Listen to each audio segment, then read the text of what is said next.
I want you to imagine something with me for just a second.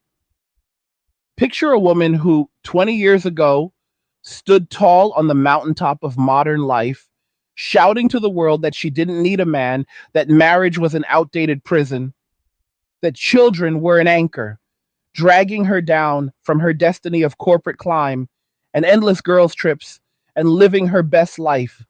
She was applauded, she was celebrated, she was told she was brave, empowered, a queen. And now, fast forward to today. That same woman is staring at an empty apartment at 2:17 a.m., scrolling through social media, watching other people's families laugh together at Christmas, and a cold, hollow feeling is crawling up her spine because she finally realizes the truth.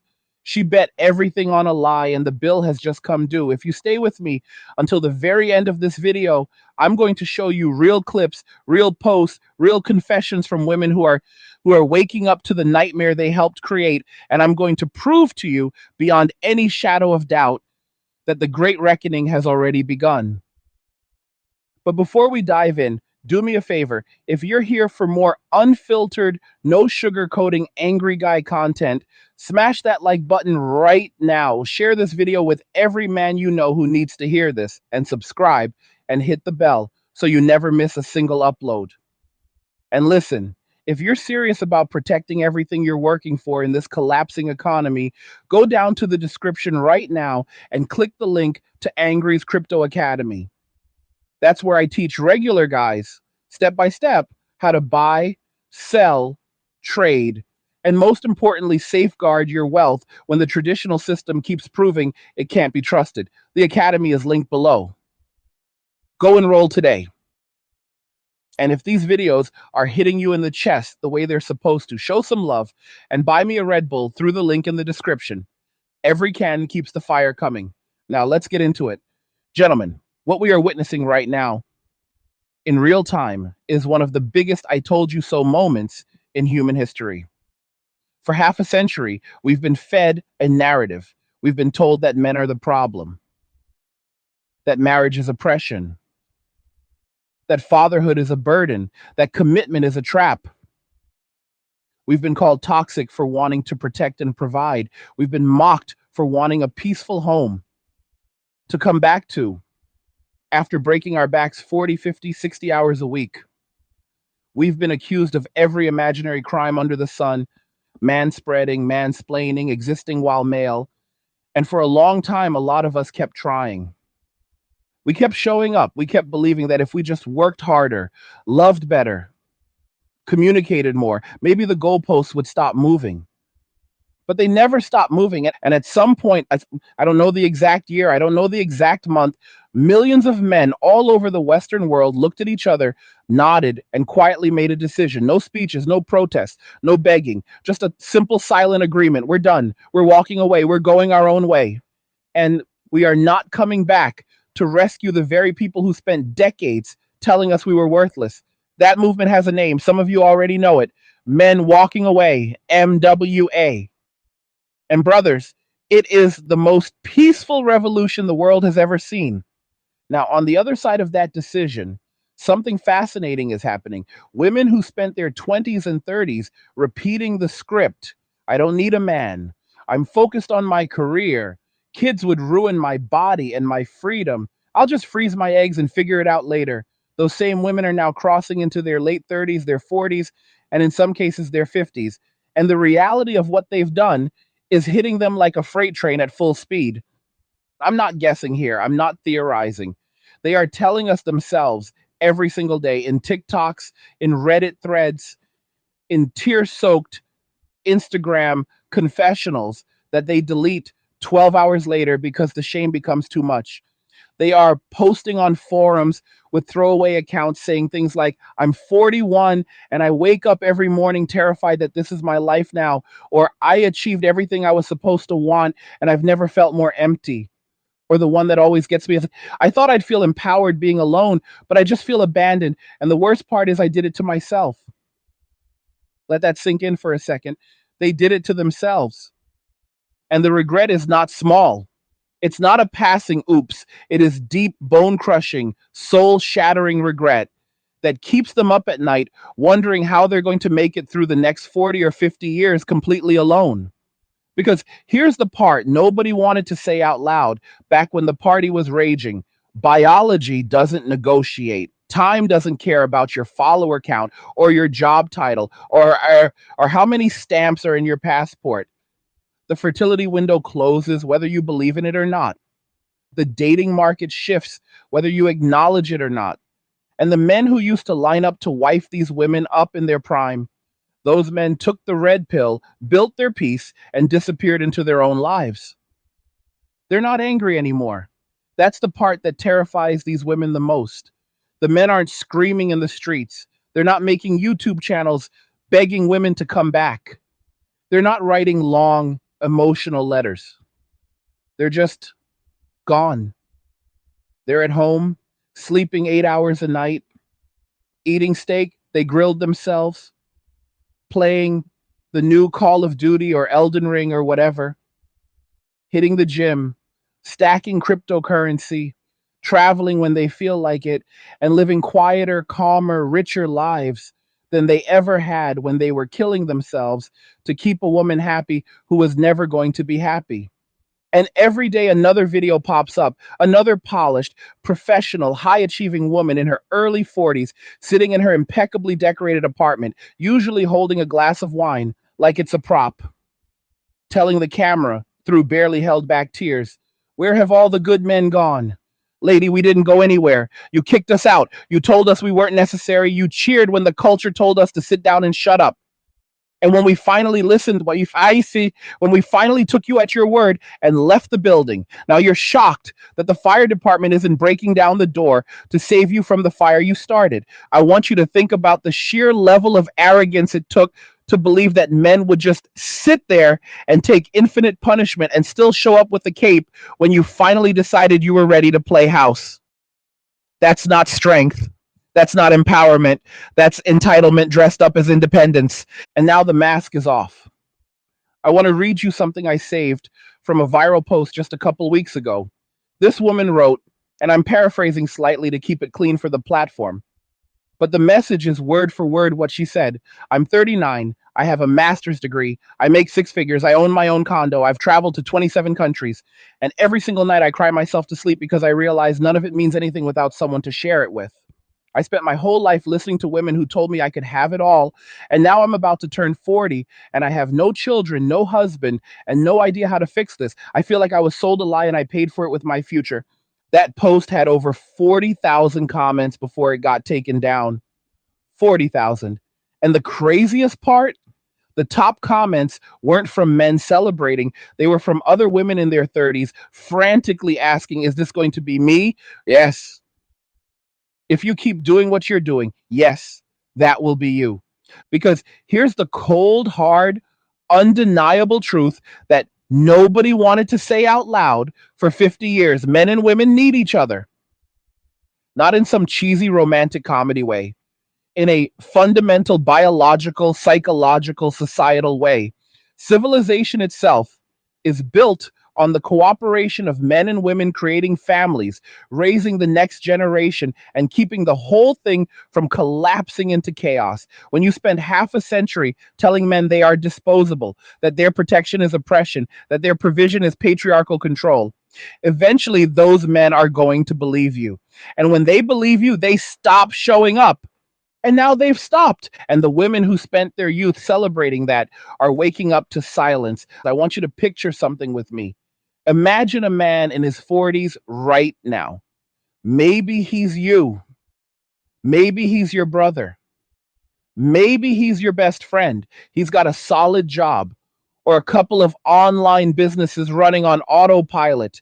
He's got a nice apartment or a small house he owns outright. His fridge is full. His gym routine is locked in. His crypto portfolio is up. His passport has stamps. He wakes up when he wants, eats what he wants, plays what he wants, dates when he feels like it. But here's Theo, and here's the key. He answers to nobody. Zero drama. Zero walking on eggshells. Zero coming home to criticism after a 14-hour day, just peace. deep, unshakable peace. That man is not going back. He's not sitting around plotting revenge. He's not bitter. He's not crying into his protein shake. Hey guys, in a world pushing you to own nothing and be happy, crypto is your key to survival. Join Angry's Crypto Academy to master buying, selling, and trading crypto. Make huge profits and safeguard your wealth. Plus, discover the one crypto virtually no one is talking about, poised to create new millionaires in the upcoming bull run. The link is in the description of the video below. Go check it out now. He's thriving. And the moment a woman enters his life trying to bring the old expectations, I want a six-figure man who's 6 feet tall, who will pay for everything while I keep my independence, he just smiles, says good luck, and goes back to his fortress of solitude. Because he already knows how that story ends. Then, ladies, if you're watching this and you feel that pang in your chest, good. That's your wake-up call. That's the last alarm bell before the ship sinks completely. Because the lifeboats are gone. The men who would have jumped into the freezing water to save you already swam to shore years ago. And they're sitting by the fire, drying off, drinking something strong, and they are not, under any circumstances, coming back into the water. This is where we are in history right now. We are watching the final act of a 50-year social experiment that promised women they could have everything without giving anything in return, and the results are coming in louder and clearer every single day. The despair is real. The regret is real. The loneliness is crushing. And the men who were supposed to fix it have quietly, calmly, collectively said, no, not our circus, not our monkeys. And that, gentlemen, is the most powerful statement any man can make with his life. All right, we're just getting started. There's so much more I need to show you. Actual clips of women breaking down on camera, statistics that will make your jaw drop, and the one question every man needs to ask himself before he even thinks about letting the old world back in. Stay with me. Let me paint you another picture, because stories stick harder than statistics, and this one is going to live rent-free in your head for the rest of the week. There's a woman I want you to meet. We're going to call her Jessica. She's 42 years old. She has 127,000 followers on Instagram. Her feed is wall to wall, sunsets in Santorini, brunches in Notting Hill, and perfectly filtered shots of her in designer activewear holding a green juice like it's the Holy Grail. Her bio used to say, living my best life, no regrets. She changed it 3 months ago. Now it just says her name and a little broken heart emoji that she tries to play off as aesthetic. Jessica spent her 20s climbing the corporate ladder in marketing. She made it to director level before 35. She dated finance guys, tech guys, guys with startups, guys with boats. Every time one of them started talking about settling down, about a ring, about kids, she laughed. Not a mean laugh, a confident one. The I'm not like other girls laugh. She would post memes about how marriage is a trap, how kids are little parasites that destroy your body and your bank account, how she was too ambitious to be just a wife or a mother. Her friends hyped her up. Her bosses promoted her. Random women in her comments called her an inspiration. Fast forward to last month, Jessica posted a video at 3:04 a.m. You could tell it was unplanned because the ring light was off and her face was lit only by the phone screen. No makeup, eyes red, voice shaking. She didn't speak for the first 20 seconds. She just cried.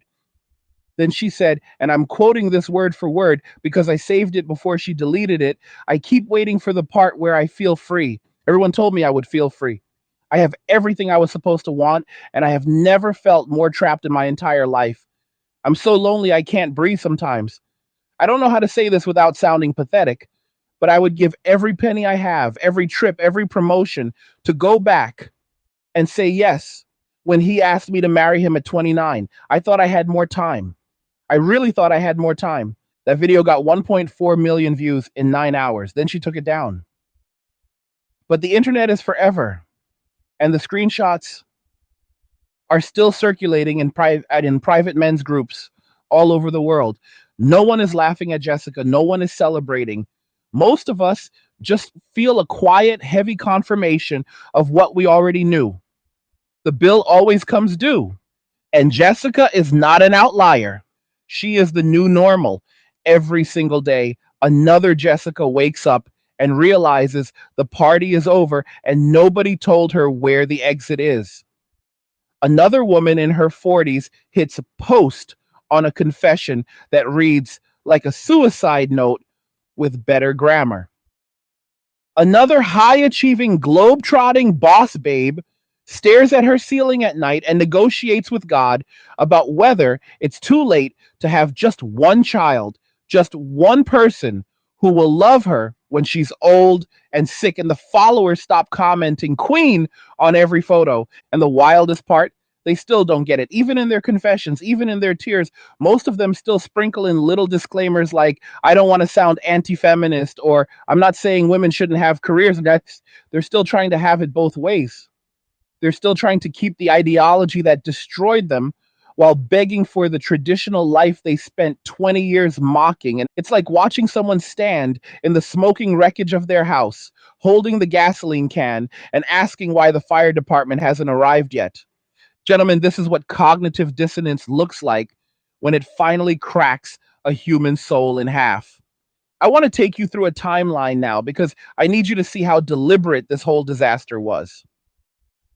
This didn't just happen, it was engineered step by step over decades. Go back to the 1970s. The message was you can have a career and a family. Fair enough. Nobody reasonable was against that. By the 1980s, it shifted to you can have a career or a family, and choosing family makes you a traitor to the sisterhood. That's when the guilt trips started. By the 1990s, it became you can have a career, a side hustle, a glowing body, and a revolving door of high value men who worship you but never expect commitment from you. That's when having it all turned into having it all on your terms only. The 2000s brought us Sex in the City and the idea that 40 is the new 30, that you can ride the wave of casual relationships until Mr. Big finally decides to put a ring on it after you've spent 15 years treating him like an emotional tampon.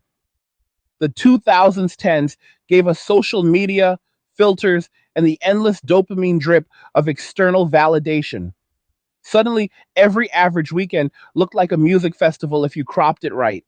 Every situationship looked like a love story if you set it to the right music. And by the 2020s, the final form of the message crystallized into something truly demonic. You don't need a man at all, ever, for anything. Men are obsolete, children are optional accessories you can order later, like a designer bag. Your happiness is entirely self generated, and anyone who tells you different is a misogynist. They sold women a dream that directly contradicted human biology and then acted shocked when reality refused to cooperate.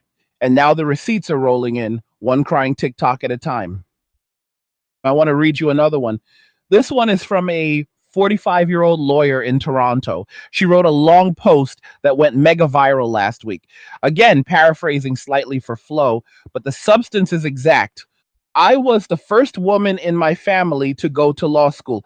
My mother cried tears of joy when I made partner. I have argued cases in front of the Supreme Court. I have a condo downtown with a view that makes people gasp.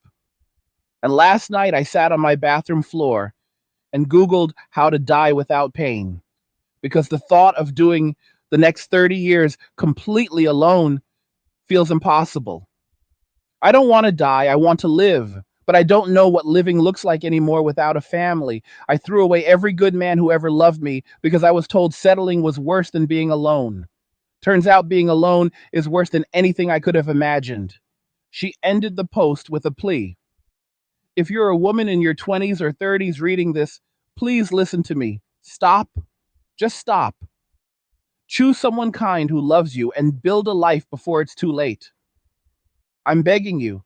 That post was shared 180,000 times before the usual crowd descended with their "you're just jealous of strong women" comments. But here's the thing, the tide is turning so fast now that even those comments are getting ratioed into oblivion because every woman reading it knows deep down that post could be her in 10 years.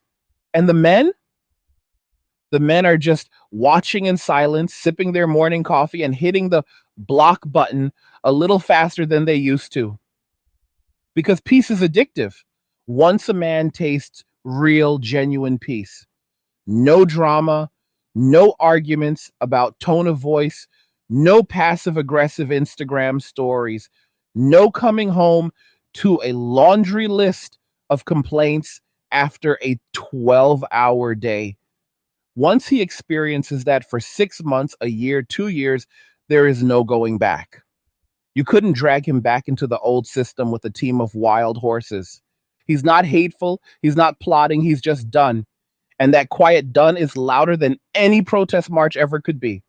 Let me tell you about my buddy Marcus. Marcus is 41, former Marine, built like a brick house, owns a small welding business that clears six figures after expenses, lives in a paid off house on 5 acres outside Nashville. He was married for 8 years, gave his ex everything: the big wedding, the nice cars, the vacations, the yes, dear, every time she wanted something new. She filed for divorce the day their youngest turned 18 because, and I quote, "I need to find myself before I'm too old." Marcus didn't fight her. He didn't beg. He just signed the papers, handed over half of everything he'd worked for, and walked away. That was 4 years ago. Today, Marcus wakes up at 5:30 a.m., drinks a pot of black coffee on his back porch while the sun comes up, works until noon, spends the afternoon fishing or riding his motorcycle, grills ribeyes for dinner, plays Red Dead Redemption, or watches UFC, and goes to bed at 9:30 p.m. Every day is Saturday to him now. He dates when he feels like it, but only on his terms. He told me last week verbatim, "Bro, I spent 8 years walking on eggshells so I wouldn't upset her. Now the only thing I walk on is my own hardwood floor in my socks, and it feels like freedom." Marcus is not an exception anymore. Marcus is the rule. Multiply Marcus by 5 million, 10 million, 20 million men across the West, and you start to understand the scale of what's happening. This is not a phase. This is not a tantrum. This is the largest quiet exodus in human history. And the women who spent decades cheering for men to be put in their place are now standing in the echo of their own applause, wondering why the room suddenly feels so empty. We're going to keep going deeper. I've got screenshots. I've got data on fertility rates crashing through the floor. I've got clips of therapists admitting they're overwhelmed with high achieving women in their 40s having total breakdowns. And I've got the one question every man watching this needs to burn into his brain before he even thinks about opening the door again. Stay with me. The best is still coming. I want to slow the pace down for a minute and let you feel the weight of something most people still refuse to say out loud. We are living through the first generation in recorded history where a significant percentage of women will die having never been chosen. Not once, not truly, not for keeps. Oh, not because there weren't men around, not because they were ugly or broke or unpleasant, but because they spent the only years that mattered broadcasting loudly and proudly that they were not choosing back. And when the music finally stopped, there was nobody left willing to pull them into the last dance. That is not hyperbole. That is not anger talking. That is mathematics meeting biology, meeting human nature in a dark alley, and none of them are walking out smiling. Let me give you the numbers because numbers don't have feelings and they don't care about your ideology. In 1970, the median age of first marriage for women in the United States was 20.8. By 2024, it had climbed to 28.6 and keeps rising every year.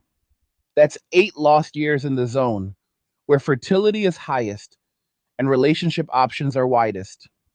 8 years spent finding yourself, building your brand, living your hot girl summer, healing, situation shipping, or whatever trendy phrase replaced the last one. Now, layer on top of that the fertility statistics nobody wants to screenshot. At age 30, a healthy woman has about a 20% chance per month of conceiving. By age 40, that drops to about 5%. By 43, it's statistically close to a coin flip whether she will ever conceive naturally, even with medical help. And every year past 35, the miscarriage rate climbs and the chromosomal abnormality rate climbs with it. Those are not punishments. Those are just the rules of the game we all agreed to play when we decided to be mammals. So when a woman spends her 20s and early 30s being told that her value is in her independence, her income, her passport stamps, and her ability to attract endless orbiters who will never commit, and then wakes up at 38 staring at a negative pregnancy test and an empty direct message folder from anyone worth building a life with, that moment is not society failing her. That moment is society finally giving her exactly what she demanded. And the worst part, the part that keeps these women up screaming into pillows at 3 a.m., is that nobody lied to men about the timeline. Men always knew the clock existed. We just got shouted down every time we tried to mention it. Remember the backlash when someone pointed out that a woman's prime dating years align with her peak fertility years? Remember being called controlling, misogynistic, insecure, or obsessed with youth just for stating observable reality? I do. Every man watching this who is over 35 remembers it like it was yesterday. Well, reality didn't forget. And reality is collecting. I want to take you into the comment sections now because that's where the unfiltered despair lives. You can delete a TikTok, but you can't delete the replies that poured in before the algorithm buried it. Last month, a woman posted a video titled, "I turn 40 next week and I'm terrified." She was beautiful, honestly, fit, well spoken, clearly successful. You could see the big city skyline behind her through the window. She said, "I spent my life chasing everything I was told would make me happy, and I got it all. And now I'm about to blow out 40 candles alone, and I keep thinking, what was the point?" The top comment with 61,000 likes was from another woman. "Same girl, 42 here. The silence in my apartment is so loud some nights I put on Friends reruns just to hear human voices. Hell no." Second highest comment, 48,000 likes. "I'm 38 and I just paid $18,000 for an egg retrieval that yielded 2 viable embryos. I have no one to even put them in me. I laugh about it with my therapist so I don't cry." Third comment, 39,000 likes. "My mom keeps asking when I'm giving her grandchildren. I want to scream at her that she's the one who told me I could wait, that career came first, that men would always be there when I was ready. She doesn't understand she helped create this nightmare." Scroll far enough and you'll find the occasional guy who wandered in and wrote, "Then maybe stop listening to women who've never built anything lasting and start listening to your grandmothers." Those comments get deleted in minutes, but not before 10,000 men screenshot them and send them to the group chat. That's the new underground railroad of truth. Screenshots passed man to man like contraband in a prison camp because speaking it out loud still gets you canceled. But the women keep confessing anyway because the pain has gotten bigger than the ideology. Here's another one that blew up 2 weeks ago. A 44-year-old professor at a prestigious university posted a 20 tweet thread that started with, "I need to say this somewhere, I can't be fired for it." She went on to describe how every single one of her female colleagues over 40 is either medicated for depression in therapy 3 times a week or secretly drinking at lunch. She said the staff Christmas party last year felt like a wake because half the women there were trying not to cry while "All I Want for Christmas Is You" played in the background. She ended the thread with this line: "We were told we won. We were told this was liberation. If this is winning, I don't want the trophy anymore." Within 48 hours, the thread was gone, her account was locked, and the university released a statement about supporting mental health. But again, the internet is forever. That thread has been archived on a dozen different sites and has been read by millions of men who just nodded slowly and kept scrolling because we already knew.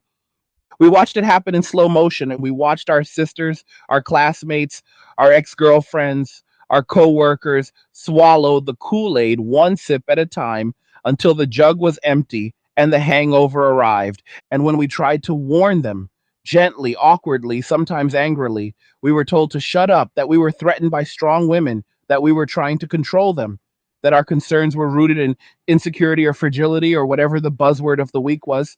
So eventually we shut up and then we walked away.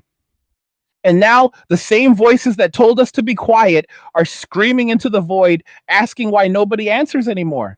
I want you to really let that land. The silence they're hearing isn't pettiness. It isn't punishment. It isn't even really anger anymore. It's peace. Millions of men have finally achieved what every philosopher, prophet, and stoic in history said was the ultimate goal: a quiet mind. No more second guessing every text message. No more coming home to the cold shoulder because Mercury is in retrograde or because her friend said something on a group chat.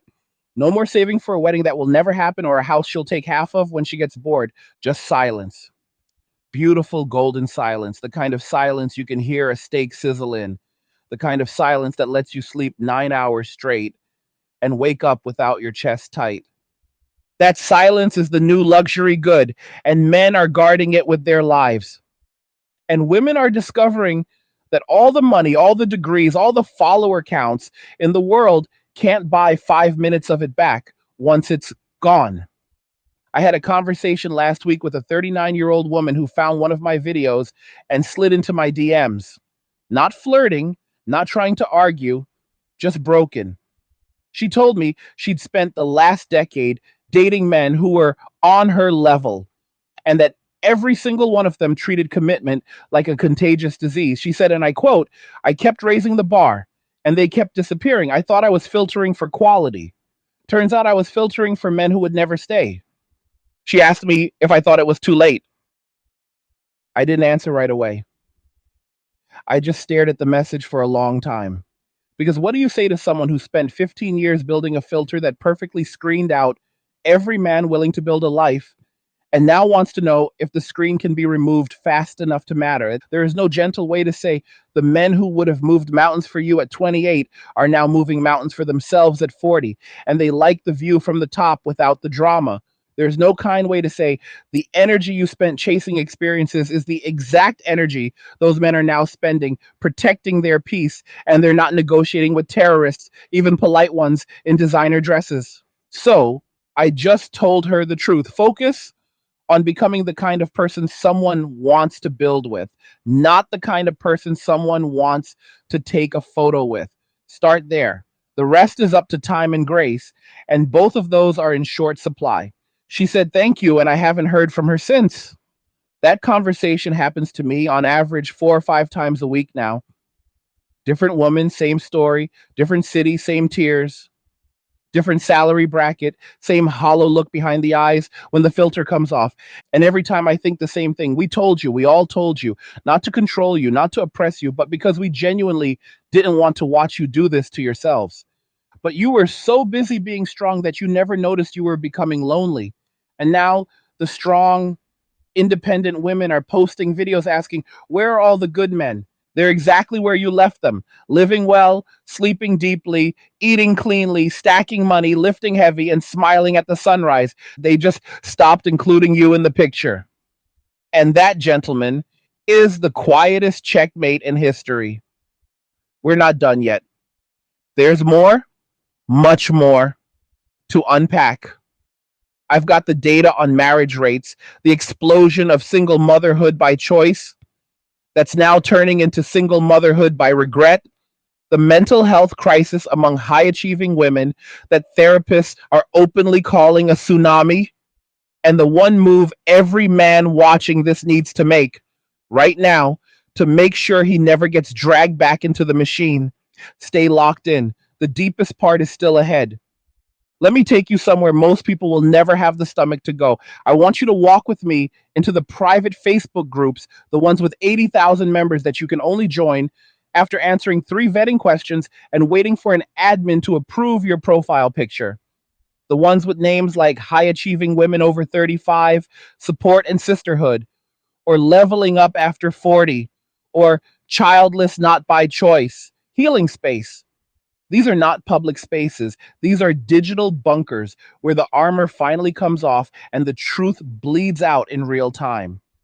I've been screenshotting these posts for 2 years now, sent to me by women who woke up or by men whose sisters or ex girlfriends are inside. And what you see in there would make you weep if it wasn't so predictable. A woman posts at 1:12 a.m. I just got home from another company awards dinner where I was the only person at the table without a spouse or kids. They gave me a standing ovation for breaking glass ceilings, and I smiled for the photos and then sat in my car and cried so hard I threw up in the parking garage. I am so tired of pretending this is winning. Within minutes, the replies flood in. Same girl, same. I keep a bottle of Prosecco in my office fridge for when the loneliness hits at 4 p.m. I started fostering cats because the silence was making me lose my mind. I paid a man on a cuddle therapy app $120 an hour last week just to hold me while I cried. He wasn't even allowed to talk. Another post from last Tuesday, 67,000 likes inside the group. I turn 47 next month. I have $1.4 million in retirement, a house worth twice that, and zero human beings who will visit me in the hospital if something happens. My mother is gone. My brother lives across the country and barely speaks to me because I mocked him for settling down too young. I have no children. I have 4,200 LinkedIn connections and maybe 3 real friends. And 2 of them are also childless and terrified. If I die tomorrow, my executor is a law firm. That's my legacy, a law firm. The replies to that one were so brutal, the mods turned off comments after 4 hours, but not before someone wrote, "This is why I stopped celebrating boss babe culture." We were sold a fairy tale where the princess ends up rich and alone instead of rich and loved.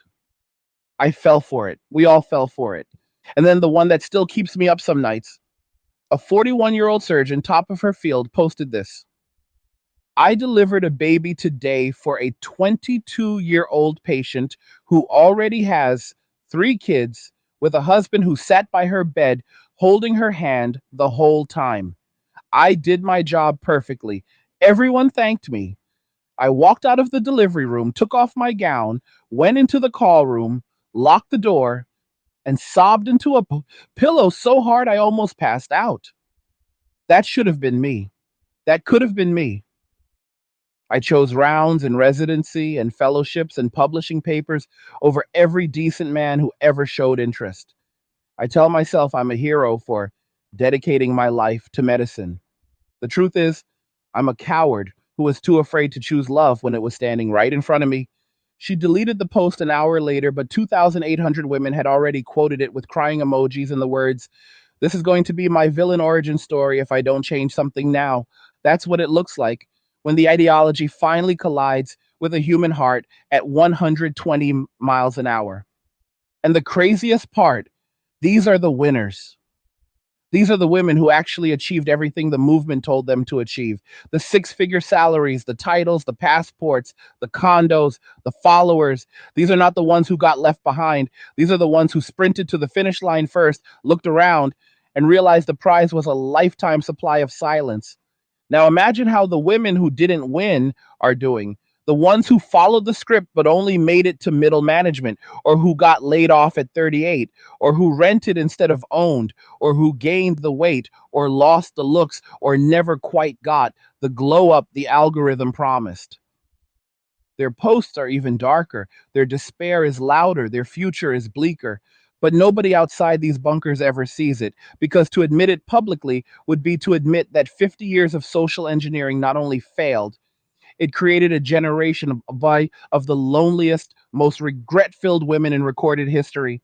And the men who were supposed to fix it, the men who were supposed to ride in on white horses when the party ended, those men are busy building home gyms in their basements and taking their nephews fishing and learning how to make the perfect smashed burger. They're not coming. I want to say that again so it hits you in the chest. They are not coming. There will be no cavalry. There will be no last minute redemption arc where millions of peaceful, high value men suddenly decide that rescuing a society that spent decades spitting in their face is a good use of their one precious life. That movie doesn't exist. The only thing that exists now is cause and effect playing out in slow motion. I want you to think about the phrase, you reap what you sow. People use it like it's a bumper sticker, but right now in real time, we are watching an entire civilization harvest a crop it spent half a century planting.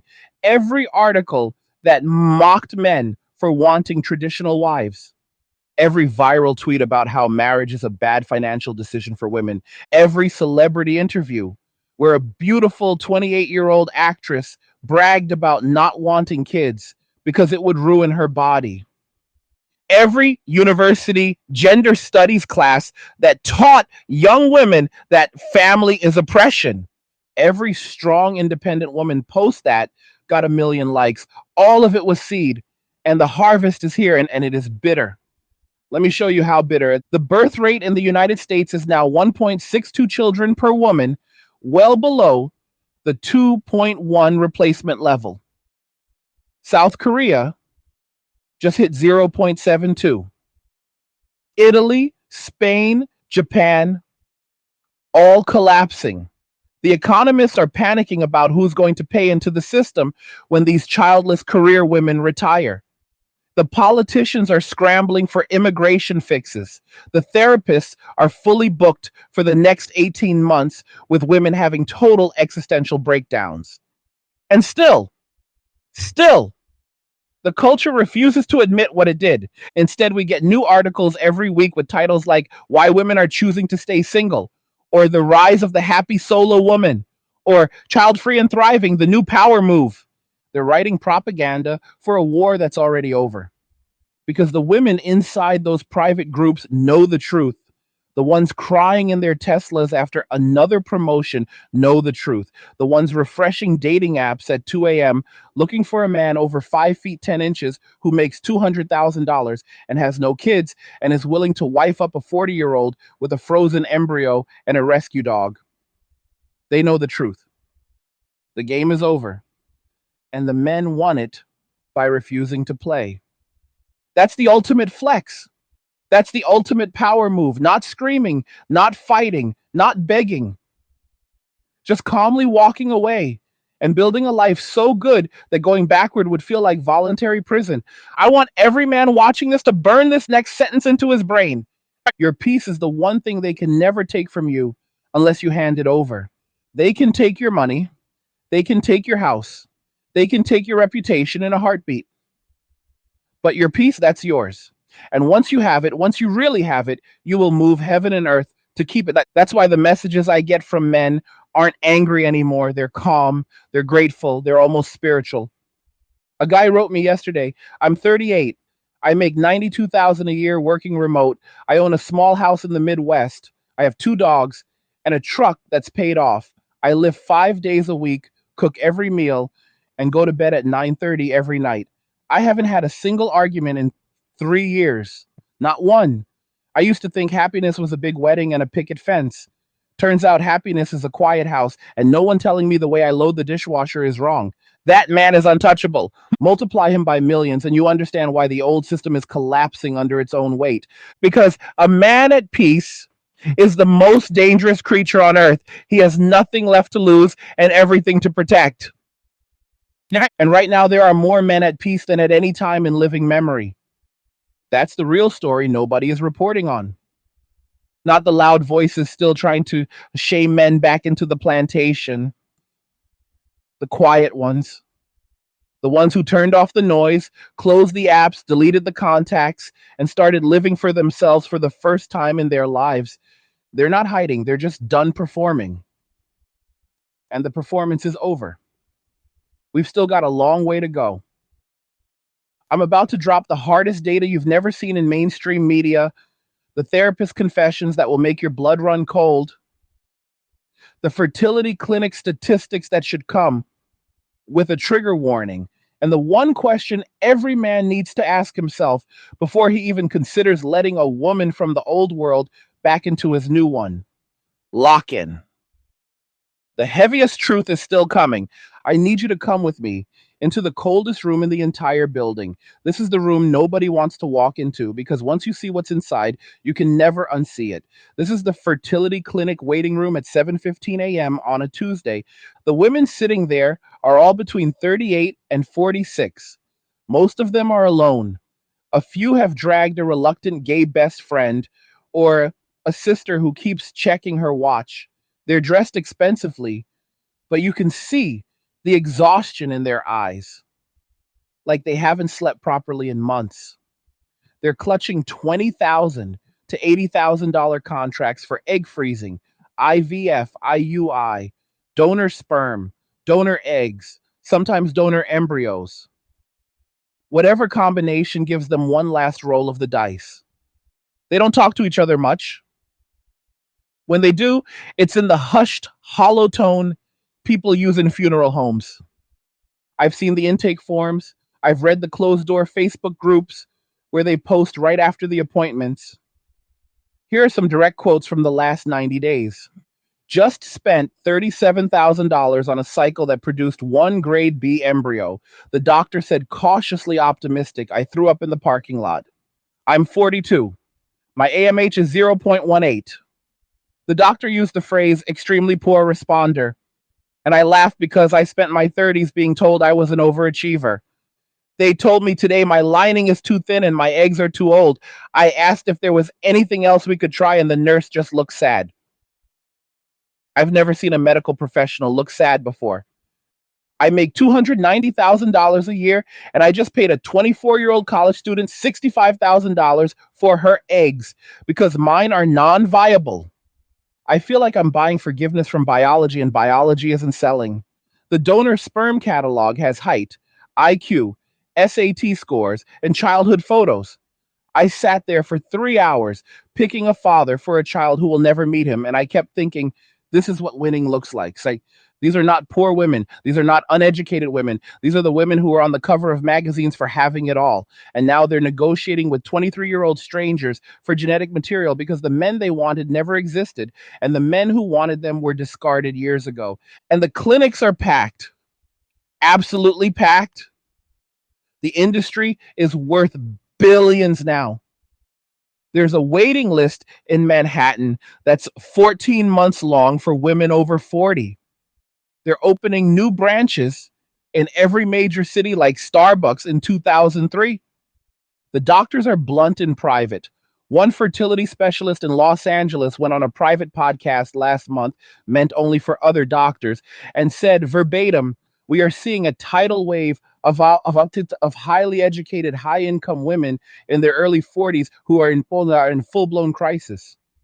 They truly believed the you can have it all just later messaging, and now they're finding out later never comes. I've had 3 patients attempt suicide in the last year after failed cycles. This is going to be the biggest mental health crisis of the next decade, and nobody is ready. That podcast was taken down in 6 hours, but the clip is still circulating in medical forums with the caption, we told them. They called us sexist. Meanwhile, across town, the men these women would have married at 28 are waking up in houses they own, drinking coffee they brewed themselves, and checking their brokerage accounts while the sun comes up. They're 45, fit, debt free, and dating 29-year-olds who look at them like they hung the moon. Or they're happily single and not even looking. Either way, they're not answering the phone when an ex from 2014 suddenly remembers their number because her biological clock just exploded. That's not cruelty, that's consequence. Now, here's the part that should chill every man watching this to the bone. Some people in power already know the scale of what's coming, and they're trying to figure out how to fix it without admitting they broke it. Last year, a think tank in DC quietly published a paper. It was never meant to be public, but it leaked, titled The Coming Female Loneliness Crisis and Its Economic Implications. The paper actually used the phrase a permanent underclass of highly educated, involuntarily childless women, and projected that by 2040, up to 45% of college educated women in the US will be childless at age 50, compared to about 18% in 1980. The paper ended with policy recommendations that included tax credits for marriage before age 30, government funded fertility preservation for women in their 20s, and get this, public awareness campaigns to revalorize traditional family structures without stigmatizing female achievement. In other words, They're going to try to sell the next generation the exact thing they spent 50 years telling this generation was oppression. And they're going to do it while pretending the last 50 years never happened. But here's the problem for them: men have memory now, and men have options now, and men have peace now. You can't gaslight a man who wakes up every morning to silence that doesn't argue back. You can't shame a man whose biggest problem is deciding between salmon or ribeye for dinner. You can't guilt a man who knows exactly what life looks like on the other side of the fence because he already lived there and crawled out through the barbed wire. The spell is broken and the illusion is shattered. And millions of men are walking around with a quiet, unbreakable smile because they know something the architects of the old system still can't accept. Freedom feels better than being needed ever did. That's the final red pill. That's the one that turns boys into kings. When you no longer need to be the hero in someone else's story, you get to be the hero in your own. And right now, across the Western world, millions of men are writing the best chapter of their entire lives, alone, on purpose, by choice, in peace, while across town, the women who were promised the world are discovering the world doesn't cuddle you at night when the Wi-Fi goes out and the wine is gone and the cats are asleep and the only sound is your own heartbeat, reminding you that time kept moving while you were busy proving you didn't need anyone. That sound? That's the echo of 50 years of slogans hitting the wall of reality at terminal velocity. And the wall isn't moving. So here we are. This is the moment. This is the reckoning, not with screaming, not with violence, not with blame, and just with the quiet, relentless power of men who finally put themselves first. And the world is never going to be the same again. Gentlemen, if this video hit you in the chest the way it was meant to, I need you to do three things right now. First, drop a comment and tell me, are you at peace yet or are you still on your way? I read every single one. Second, share this video with one man who still needs to hear that he's allowed to choose himself. Third, go look in the mirror tonight and ask yourself one question. Am I building a life so good that going backward would feel like dying? If the answer is yes, congratulations, you've already won. If the answer is no, then today is the day you start. Because all roads lead to MWA. Men walking away. Protect your peace. Build your fortress. Live your life unapologetically. And never ever look back. Like the video if it hit hard. Subscribe if you're not already. Share it if you've got a brother who needs this medicine. And just remember, all roads lead to MWA, men walking away. Cheers. Nothing says you care like crypto. Nothing can compare. Nothing says you care like crypto. Oh, nothing can compare to crypto.